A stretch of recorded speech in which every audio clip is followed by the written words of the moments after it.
for you and your husband. So as parents, you will start to hear some of these songs and you'll start to sing along and you'll learn some vocabulary as well.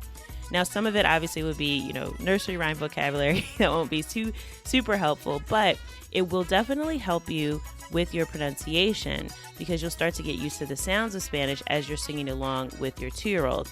So that's something you can definitely do. And also there will be some vocabulary in there that is useful. So just kind of use this as an exercise to get your 2-year-old involved. Your 6-year-old might also listen, probably not be as interested in nursery rhymes as a 2-year-old, but it's just a way to, again, get that exposure for everyone in the family. And it's something that you can all do together. Now, I will say the most basic song to start with is the alphabet song.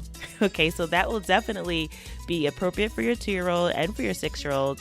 And it will also help you and your husband as parents to really get your pronunciation right, because I always recommend that you start with getting the sounds of Spanish correct from the beginning. And listening to the alphabet song is something you can all do as a family, and you all need to learn the Spanish alphabet and really focus on getting those sounds correct. So just kind of make playing music in Spanish a part of your daily routines. Now, the third thing I recommend is to read together in Spanish.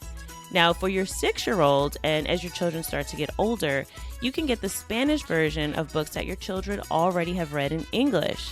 And this could also apply to you and your husband. So as parents, even if you have a favorite book that you've read in English, I would encourage you to find the Spanish version of that book, and that'll be something that you already kind of have an idea of what's happening, so you won't be trying to figure that out as much, and you'll be learning more vocabulary because you already have context because you know the story.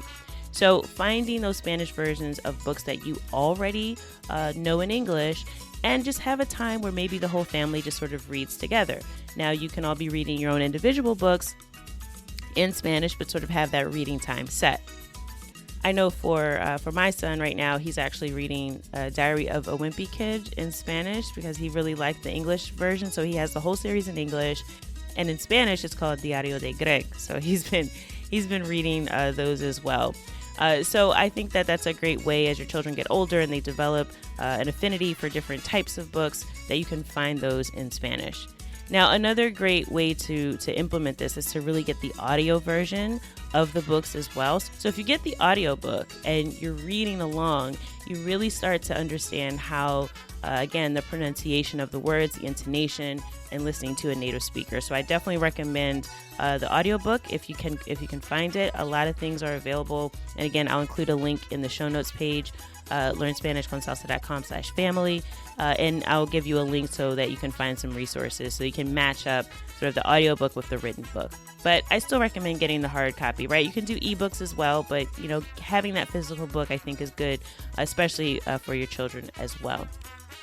Now, another way you can incorporate reading into your family activities is to read bedtime stories in Spanish. So hopefully you're already reading to your children at night and that's part of your evening routine. And there are several bilingual children's books for bedtime. And again, I'll include a link to some that I know, but you can search as well online and find some resources for some bilingual children's books. Now, the reason why I say bilingual books and not just the books that are only in Spanish is because depending on your level, you might not be able to follow along with a book that's 100% in Spanish. So if you're also a learner, I think the bilingual readers are really good because you don't have to sit there as a parent and go, oh, babe, I don't know what that means as you're reading the book. You can just kind of look over at the translation and you can learn together. So, again, it's a learning process for the both of you. I also like, there's a series of bilingual books for bedtime that also come with the audiobook. So again, I'll include a link to that in the show notes as well.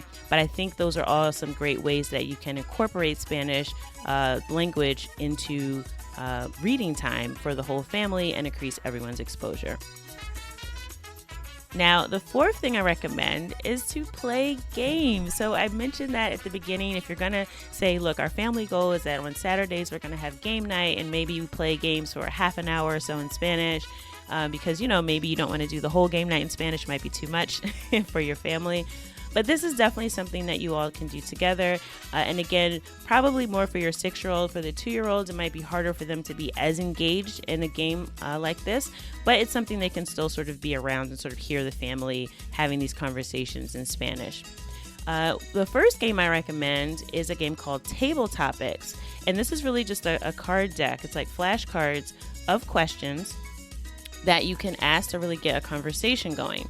So Table Topics, they have just for adults and they have it in English, but there's also a bilingual version of Table Topics where they have the questions in both English and Spanish, and they have one specifically for families. So some of the questions are like, ¿qué tipo de videojuego te gusta? Like, what type of video game do you like? So, so some of the questions are actually child friendly.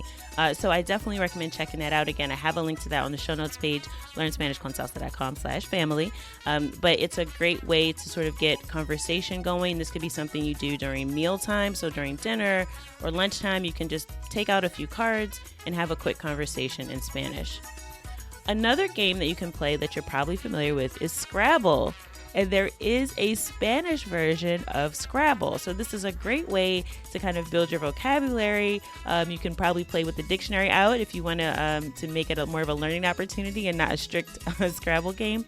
But it's a great way to sort of get your brains thinking about new vocabulary and how you can use it when you're playing Scrabble.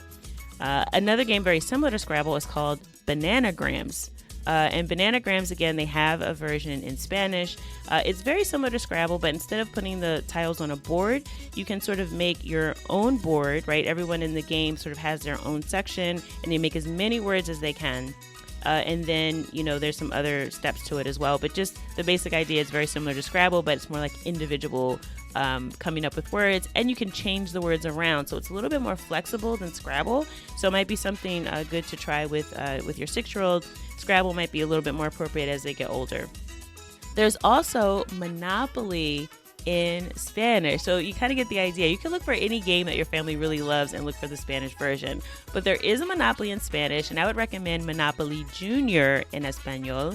So your children are going to be learning how to count, in Spanish. They'll be learning how to deal with money, and you can get the junior version, so it's not as, intimidating, right, as playing a full Monopoly game. So those are just some examples of some games you can play around the house, and that's something you can do as a family game night.